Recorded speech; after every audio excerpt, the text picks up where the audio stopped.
यहाँ पर देखिए जो दिए गए समीकरण है इसका जो है हम गुणन खंडन करना सीखेंगे। तो गुणन खंडन करने के लिए हम क्या करेंगे, जो मध्य वाला पद रहेगा इसको जो है मध्य वाले पद यानी कि जो x वाला पद रहेगा वो मध्य पद कहलाएगा। इस मध्य पद को हम तोड़कर लिखेंगे। तो कैसे तोड़ेंगे, यहाँ पे जो है जो एक्स स्क्वायर का गुणांक, यहाँ पे एक्स स्क्वायर का गुणांक कितना है, गुणांक यानी एक्स स्क्वायर के साथ जो भी गुणा में है उसका गुणांक कहलाता है। यहाँ पे जो एक्स स्क्वायर का गुणांक 6 में है और जो अचर पद है, अचर पद यानी कि जिसके साथ एक्स वगैरह ना रहे वो केवल संख्या रहे, तो यहाँ पे जो है 2 है, उन दोनों का जो है गुणा कहते हैं। तो इन दोनों का गुणा करेंगे तो 12 आएगा। अब इस 12 का ऐसे गुणनखंड निकालना है जिन्हें गुणा करने पर तो 12 है परंतु जोड़ने पर जो है 7 है। तो देखिए सबसे पहला गुणनखंड तो ऐसा होना चाहिए जैसे उन्हें गुणा करने पर 12 आना चाहिए, ठीक है। तो 6 गुणा 2 ये भी 12 आ रहा है, तो ये भी एक गुणनखंड है, लेकिन 6 और 2 को जोड़ेंगे तो 7 नहीं आएगा, 8 आ रहा है और घटाएंगे तो 4 आएगा। तो ये गुणनखंड हमारा मध्य पद तोड़ने के लिए पर्याप्त नहीं है, उचित नहीं है।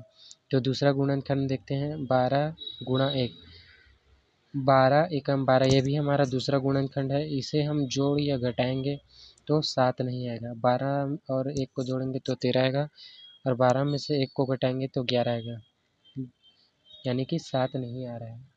तो दूसरा गुणनखंड देखेंगे, यहाँ पे 4 और 3, 4 तिया भी 12 होता है। इन्हें देखिए गुणा करेंगे तो ये 12 हो रहा है। अब जोड़ के देखते हैं, 4 धन 3 यानी कि ये 7 हो रहे हैं। तो ये हमारा ये वाला गुणनखंड हमारा काम आ जाएगा, ठीक है। तो अब मध्य पद को तोड़ कर लिखेंगे, हमें गुणनखंड मिल चुका है 4 और 3।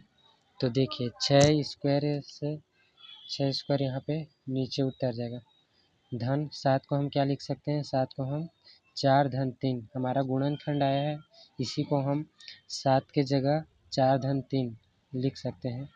और यहाँ पे x से x धन 2 बराबर 0।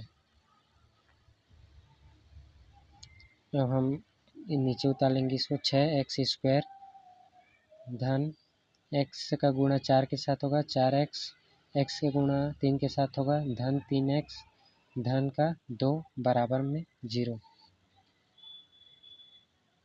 अब यहाँ पे देखिए, यहाँ पे 4 पद हो गए हैं, 1 2 3 4। अब ये 4 पद में से कॉमन लेते हुए हम 2 पद बनाएंगे। देखिए ये वाले पद और ये वाले पद में क्या क्या कॉमन है। पहला तो ये कॉमन है x की घात 2, यहाँ पे x है, तो यहाँ पे x 2 बार है, यहाँ x बार है, x 1 बार है, लेकिन x 1 बार दोनों में है तो x को हम बाहर लिख लेंगे। और यहाँ पे देखिए 6 है, 6 मतलब 2 गुणा 3, यहाँ पे 4 है मतलब 2 गुणा 2, यहाँ पे 2 यहाँ पे भी कॉमन है, यहाँ पे भी कॉमन है, तो 2 बाहर निकल जाएगा।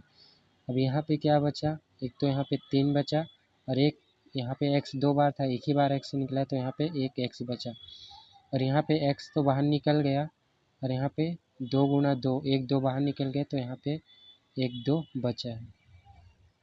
धन यहाँ पे क्या कॉमन है, 3 यहाँ पे है लेकिन 3 यहाँ नहीं है, x यहाँ है लेकिन x यहाँ है, यहाँ कुछ भी कॉमन नहीं है, लेकिन जो है एक जो है सब में गुणा में रहता ही है। 3 गुणा 1 भी 3 होता है, 2 गुणा 1 भी 2 होता है, तो एक यहाँ पे कॉमन है तो एक बाहर निकाल लेंगे। उसके बाद क्या बचेगा, 3x, यहाँ पे क्या बचा, धन 2 बराबर 0। अब देखिए ये 2 पद हो गए हैं, एक पद ये और ये दूसरा पद। अभी इस दूसरा पद में क्या कॉमन है, यानी कि दोनों पद में क्या क्या सेम सेम है।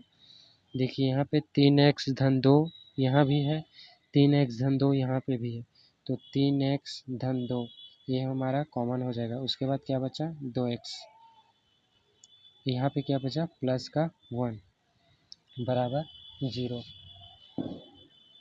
अब यहाँ अब हमारा समीकरण सरल हो चुका। अब हमें यहाँ से x का मान प्राप्त करना है। यहाँ पे देखिए 2 पद है, एक ये पद और ये एक पद, ये जो है बराबर 0 में है, तो ये दोनों पद आपस में गुणा में है।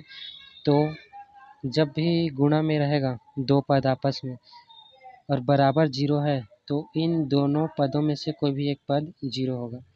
यहाँ पे तो हम यहाँ पे मान सकते हैं कि 3x धन 2 बराबर 0, या फिर या तो ये वाला पद 0 है या फिर ये पद 0 होगा। 2x धन 1 बराबर 0, तो यहाँ से हम x का मान निकाल लेंगे। 3x धन 2 बराबर 0। x का मान निकालने के लिए क्या करेंगे, जो संख्या रहेगा उसको हम बराबर के दूसरी ओर लिखेंगे और x वाले पद को हम एक ओर लिखेंगे। यहाँ पे 3x को इस ओर लिख रहे हैं बराबर, अब इस 2 को हम बराबर की इस ओर लिखेंगे यानी पक्षांतर करेंगे। तो पक्षांतर करेंगे तो क्या होगा कि यहाँ पे +2 है, पक्षांतर करने के बाद ये -2 हो जाएगा। अब भी देखिए x का मान हम पूरी तरह नहीं निकाल पा रहे हैं। 3 इसके साथ गुणा में है तो इस 3 को हम हटाएंगे। तो कैसे हटाएंगे, 3 यहाँ पे गुणा में है तो हम इधर बराबर के इस ओर करेंगे तो ये हो जाएगा भाग में आ जाएगा, तो ये भाग मतलब बटे में लिखेंगे। तो x का मान हमारा 2/3 आ चुका है। इसी तरह हम यहाँ से भी प्राप्त कर सकते हैं मान 2x + 1 बराबर 0। अब इस संख्या को हम इस ओर भेजेंगे, 2x बराबर 1 यहाँ प्लस में है, इधर जाके -1 हो जाएगा। अब यहाँ देखिए x का मान यहाँ भी पूरी तरह नहीं निकल पा रहा है, इसके साथ अभी भी 2 है तो हम इस 2 को भेजेंगे। 2 को बराबर की इस ओर कैसे भेजेंगे, यहाँ पे गुणा में है तो इधर पक्षांतर करेंगे तो ये हो जाएगा भाग में चला जाएगा। x बराबर -1, इस 2 को जो है हम इस ओर लाएंगे तो हो जाएगा भाग में, भाग मतलब बटे में। x बराबर 1/2 हमारा क्या मान आया, x का मान -2/3 और माइनस का 1/2, यही हमारा अभीष्ट हल है।